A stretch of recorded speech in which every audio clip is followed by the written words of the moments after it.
to share with us the topic of domestic policy and the rights of non-Muslims, a case study of the Medina Constitution. Nationally, Salam is recognized for his commitment to improving the public understanding of Islam and policies impacting American Muslims. He's also president and co-founder of the Muslim Public Affairs Council. He oversees MPAC's groundbreaking civic engagement, public policy, and advocacy work. He's an expert on Islam in the West, Muslim reform movements, human rights, democracy, national security, and Middle East politics. He's spoken at the White House, Capitol Hill, and represented the U.S. at international human rights and religious freedom conferences, as well as at numerous national conferences and universities. His writings have appeared in every major national news publication, including New York Times, Wall Street, and others. His interviews have been featured on national and international news outlets, including CNN, MSNBC, Fox, etc. Without delay, I'd like to call up Salam Al-Marayati. Are you ready? Thank you. Bismillah ar-Rahman ar-Rahim. Assalamu alaikum. So I know you guys have been listening to very important and significant, impacting analyses and information. So you look like you've really gone through a lot.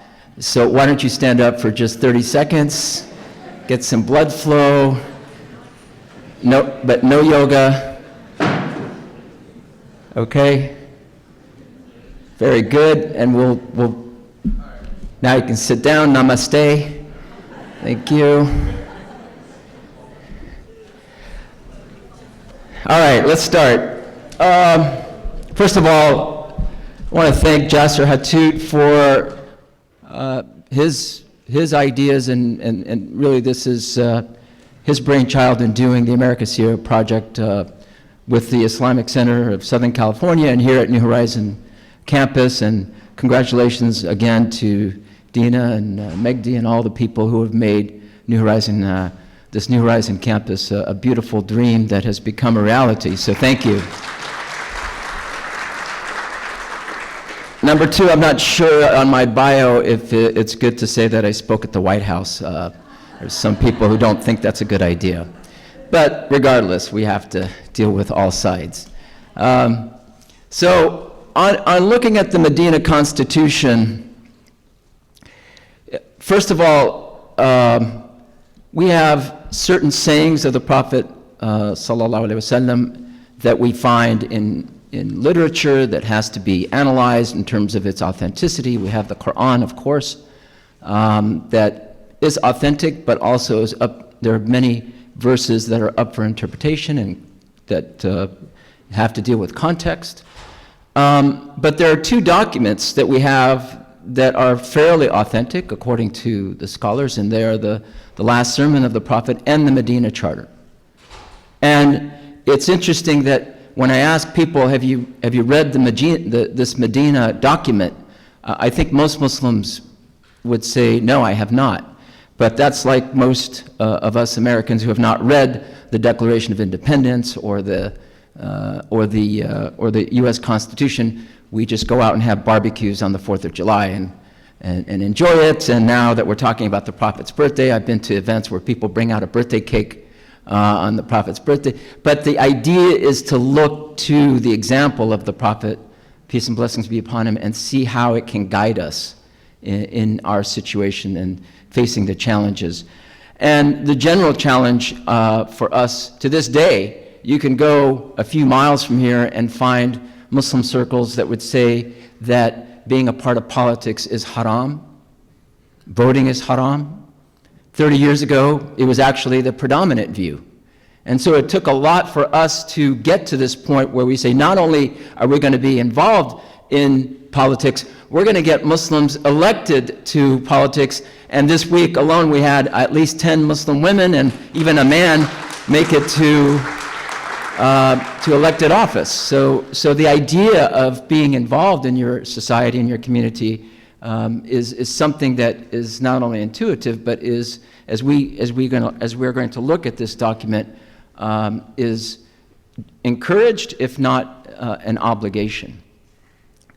The second thing I want to talk about as it relates to the Prophet, peace and blessings be upon him, when he went to Medina, and this goes to, I think, Jasser's thesis that, we looked so much into the miracles, and we don't see the human struggle. And when we don't look at the human struggle, then it becomes irrelevant to us. Because it's a miracle, he was the prophet, he had God, and they put a spell on the kuffar, and he made it to Medina, and everybody started singing, and everybody lived happily ever after. And that is definitely not the case. It was a human struggle with many challenges, much danger, and the wisdom of the Prophet, peace and blessings be upon him, is something that we have to look into to see how it can guide us. And so when we look at this situation, then it points to why Michael Hart, who wrote the book, The 100 Most Influential People in World History, he puts on top the Prophet Muhammad. And he says right in the beginning of the chapter on the Prophet, why is he the most influential person in world history? He says, number one, he created a civilization out of nothing. The Middle East, maybe even to this day, is really not the place where you have scientific and philosophical and artistic advancements, but he created that civilization from nothing. Number two, the Prophet advanced, and this is very important for us as Muslims. He advanced in both secular and religious affairs. He saw the need to deal with the other in a way that is part of our religion. And so when we look at his example as a religious figure, he was actually dealing with people as a political authority.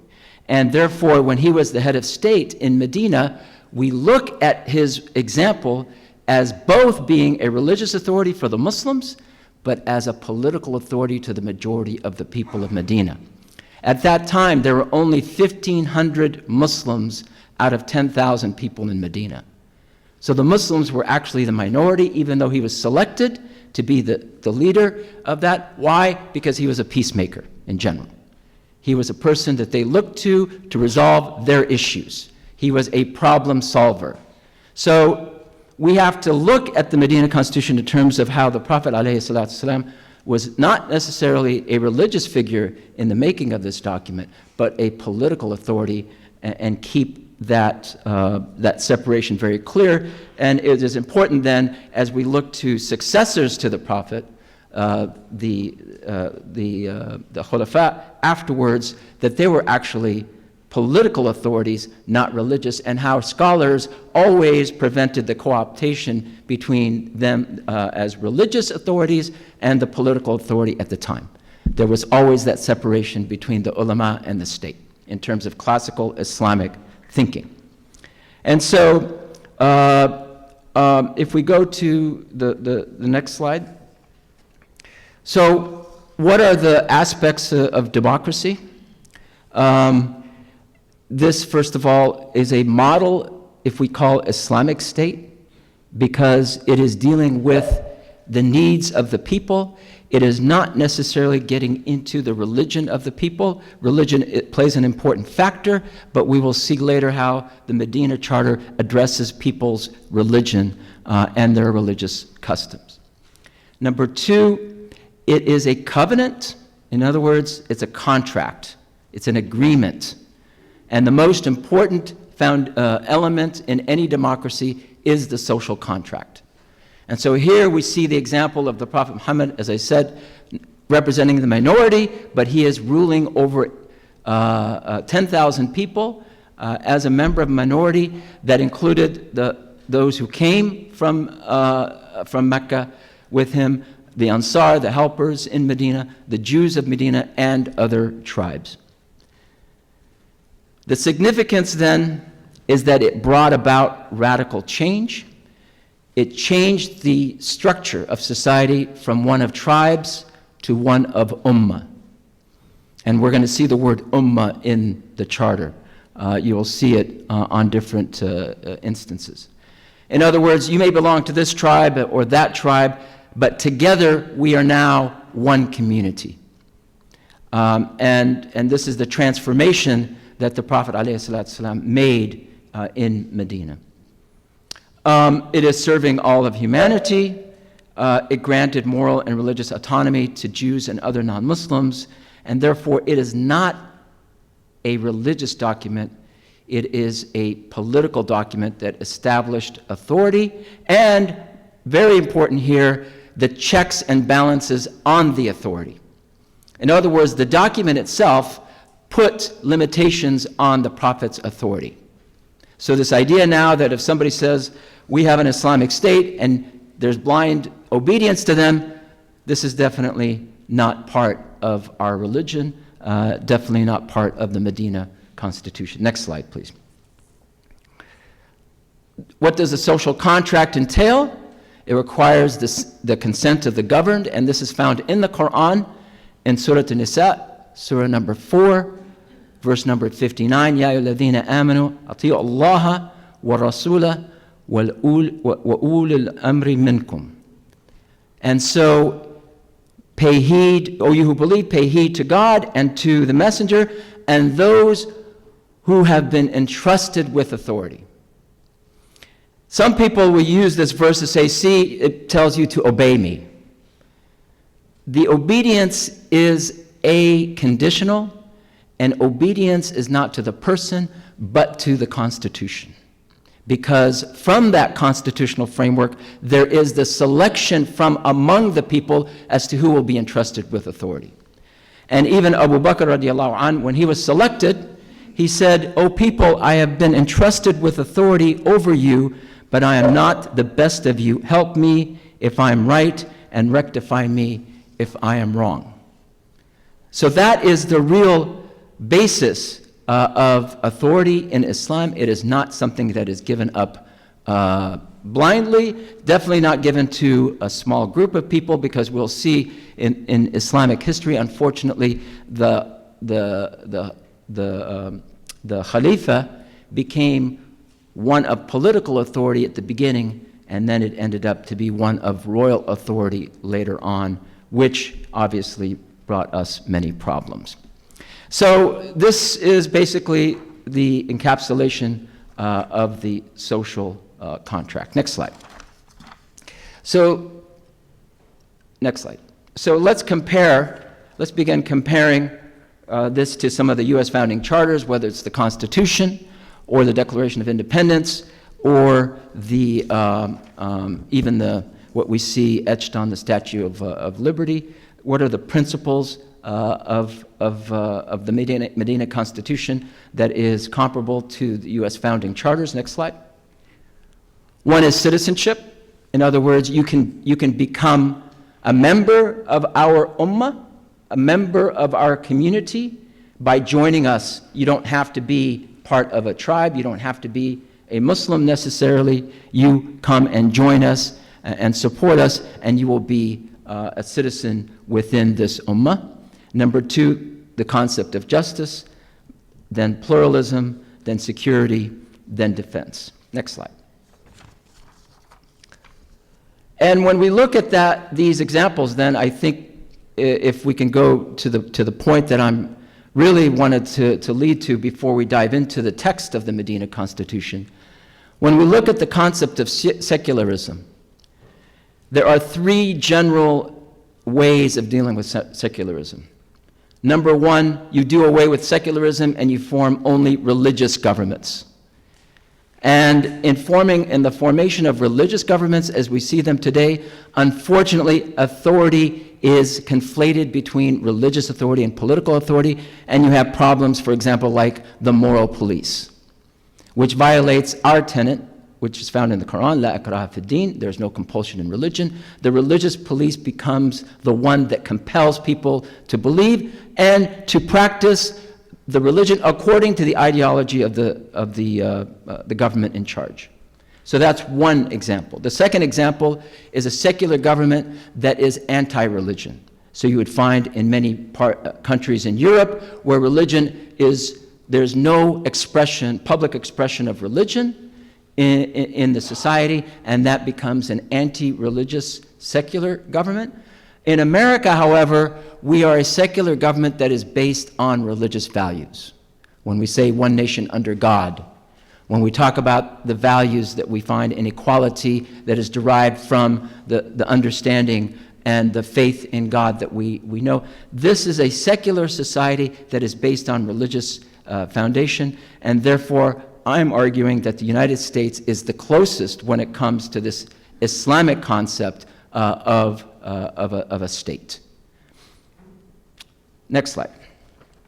So let's dive in and take a closer look then. In the Medina Constitution, there is a clause that talks about many Jewish tribes. And by the way, the Prophet ﷺ did not get this Medina Constitution ratified overnight. You would see that different tribes would be added to the Medina Constitution as each of them ratified it. So this was work in progress the whole way through, but in this particular clause it says the Jews of Beni Aus are an ummah alongside the believers. So we said before that the Prophet transformed society from a tribal structure to an ummah, from tribes to a community, to a nation, and then in addition to that, the non-Muslims also had their own ummah, and they are sitting alongside the believers. So this is the idea that we find in the U.S. Constitution, where the Congress shall make no law respecting an establishment of religion or prohibiting the free exercise thereof or abridging the freedom of speech, and so on and so forth. In general terms, this is also the concept of e pluribus unum. From many we are one. So you have different tribes that form an ummah, you have different ummahs that are alongside each other, and many of them, we form one society, one state. Next slide.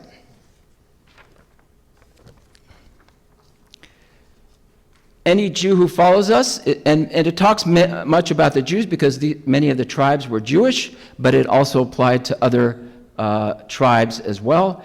But here it talks specifically about any Jew who follows us is entitled to our assistance and the same rights as any one of us.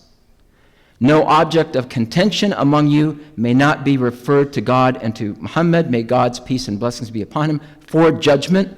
As the Jews fight on the side of the believers, they shall spend of their wealth an equal par with the believers.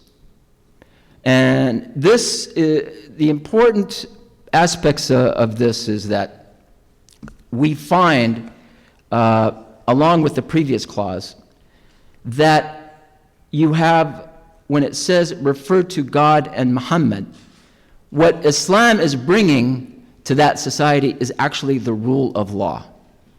That there is a process by which to judge who was right, who was wronged, what the redress is, what the compensation is, what the punishment is. And so the Prophet ﷺ brought the rule of law to society at that time. And it is recognized to the extent that the United States Supreme Court has a freeze of the Prophet Muhammad at the Supreme Court because he is considered as a major source of jurisprudence in world history. And some Muslims wanted to take it down because it related to an image, but I remember Supreme Court Justice William Rehnquist at the time said, no, we're going to keep him. That was the decision of those who built the Supreme Court, so we're going to keep the freeze of the Prophet Muhammad in the U.S. Supreme Court. And the point is, this is the recognition of the Prophet as a major source of jurisprudence, as many lawgivers throughout world history. Number two, as we said before, this is getting the consent of the governed, and so if they follow us, they're entitled to rights as we're given ourselves. When you combine this with the previous clause that we looked at, it also gives us this idea of religious coexistence to the point that the Muslims then were recognizing the religious law of these different groups, and so Jews would then be ruled by their law. Jewish law was applicable to them, and so the Prophet ﷺ was there to implement their law for them as a judge on certain issues. And I remember a story, the late Pope Shenouda in Egypt, when he appealed to the Egyptian Supreme Court. There was a case of a woman that was granted divorce, and he invoked the Sharia to say, the Sharia says you have to respect our Christian law, and the Supreme Court sided with the Pope, and he said, because of the Sharia, Christian law has to be applied here. So you see the word Sharia invoked in many ways. Here's an example of what it actually applies in terms of classical Islamic jurisprudence. In the U.S. Constitution, it says, no state shall make or enforce any law which shall abridge the privilege or immunities of citizens of the United States, nor shall any state deprive any person of life, liberty, or property without due process of law, nor deny to any person within its jurisdiction the equal protections of the law. Equality under the law, the rule of law, this is what the Prophet Muhammad sallallahu alaihi wasallam came to give the people of Medina over 1,180 years before the U.S. Constitution was drafted. Next slide. Another important aspect of modern governance is the idea of a common defense. And this is where security for a people is also a religious goal. When we read the Quran, there are many aspects of the Quran that talk about replacing fear with security, making sure that people's rights are respected, making sure there is no oppression. So the idea of security is a staple of the Medina Constitution. The people of this covenant shall come to the assistance of one another against whoever attacks Yathrib. And in the U.S. Constitution, we, the people of the United States, in order to form a more perfect union, establish justice, ensure domestic tranquility, and provide for the common defense. So you see that similarity there as well. Next slide. The town of Yathrib, or Medina, that we know it was called Yathrib at the time, was also considered a sanctuary. Anybody that was fleeing persecution, anybody who needed a home, anyone who wanted to be a part of that society and had needs, they were guaranteed a sanctuary when they entered Medina. And it says the town of Yathrib shall constitute a sanctuary for the parties of this covenant. Their neighbors shall be treated as themselves as long as they perpetrate no crime and commit no harm. And we all know the quote on the Statue of Liberty, give me your tired, your poor, your huddled masses yearning to breathe free, the wretched refuse of your teeming shore. Send these the homeless tempest tossed to me. I lift my lamp beside the golden door. And in the Quran, if you look at surah number 2, verse 177, the idea of true piety, al-birr, when it says, وَآتَ الْمَالَ عَلَى حُبِّهِ ذَوِي الْقُرْبَى وَالْيَتَامَى وَالْمَسَاكِينَ وَابْنِ السَّبِيلِ وَالسَّائِلِينَ وَفِي الرِّقَابِ.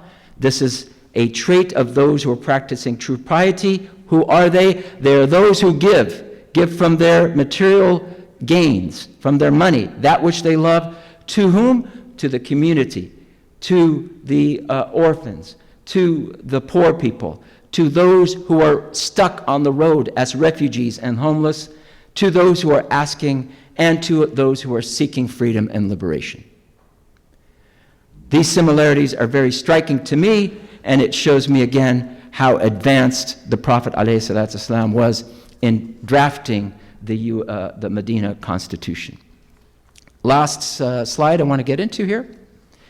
The Medina Constitution talks about shura, and the Quran also talks about those who are true believers. وَأَمْرُهُمْ شُورَ بَيْنَهُمْ. They're those who practice shura, mutual consultation with each other. And in the Medina Constitution, it says exactly that. The relationship of all these tribes shall be one of mutual advice and consultation and mutual assistance and charity rather than harm and aggression. And as the U.S. Constitution says, governments are instituted among men, deriving their just powers from the consent of the governed, that whenever any form of government becomes destructive of these ends, it is the right of the people to alter or to abolish it and to institute new government. So security is a major theme throughout the U.S. Constitution, the Declaration of Independence, as well as the Medina Constitution. Dr. Fethi Osman, God rest his soul, said in his writings that Shura, this idea of mutual advice and consultation, is forming the foundation of democracy. So whatever is agreed upon by the people, it is the will of the people which is inseparable from the will of God. That is the understanding that we have of these important documents. And, we know that within the U.S. Constitution, there are deficiencies, such as the 3/5 clause of African Americans because of slavery. The Declaration of Independence refers to Native Americans as Indian savages. And we're not saying that these are perfect documents, but when we look at the principles within the Medina Constitution that refer to certain customs at that time as well, and the U.S. Constitution, we see a strong comparison and actually a strong similarity between the two. So that is where we believe that we have to first understand what it is, what the theory of the of Islamic governance is. The Prophet ﷺ did not leave us with a political system, but he and the Quran left us with principles of governance. And when we look at these parameters that we just looked at in the Medina Constitution, and we grade so-called Muslim countries, where do you think they score? 0? Okay, let's not pile on. Yes, they score very, very low. But when it comes to the system of governance, I'm not talking about the politics of America, but the system of governance in the United States, I believe that it is the closest to Islam. And then they say, well, Islam, how can you prove that Islam is compatible with democracy? Here's a document that shows us exactly how it's not only compatible, but it is moving society towards democratic institutions. And nobody ever asked the question, how is Judaism compatible with democracy? How is Christianity compatible with democracy? Do they have any documents like this? No. Islam is actually the closest when we look at the original charters. And most importantly, it shows us that we not only belong in America, but looking at, taking from the theme of this conference, the American Seerah Project, I believe we have a moment in history where American Islamic thinking can contribute to democracy and this idea that Islam has towards good governance. And that was the model of the Prophet Muhammad sallallahu alaihi wasallam. Assalamu alaikum.